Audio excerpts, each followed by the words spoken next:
ரிஷபராசி நேயர்களே, அடுத்த வார இறுதியில் குரு பகவான் உங்களது ராசியிலிருந்து மிதுன ராசிக்கு போக இருக்கிறார்.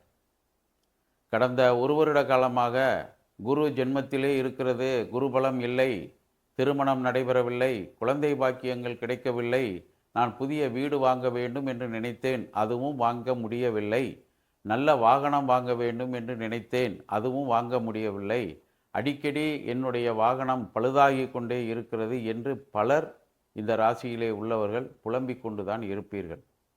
இன்னும் ஒரு சிலர் தாய் தந்தையரிடம் ஒற்றுமையாக இருக்க முடியவில்லையே, உடன் பிறந்தவர்களிடம் கருத்து வேறுபாடுகள் வருகிறதே, இதற்கெல்லாம் என்ன காரணம் என்பதை குரு பகவான் இந்த வார இறுதியில் உங்களுக்கு உணர்த்த இருக்கிறார். நீங்கள் செய்தது எல்லாம் சரியான பாதையில் சென்றீர்களா என்பதையெல்லாம் உங்களுக்கு அவர் உணர்த்தி, அடுத்த வார இறுதியில் அவர் இடம் மாறுவதன் மூலமாக உங்களுக்கு இருக்கக்கூடிய பொருளாதார சிக்கல்களை எல்லாம் மற்ற விஷயங்களிலும் அவர் ஏதாவது ஒரு நல்ல காரியம் செய்வதற்கு வாய்ப்பு இருக்கிறது. பயன்படுத்தி கொள்ளுங்கள்.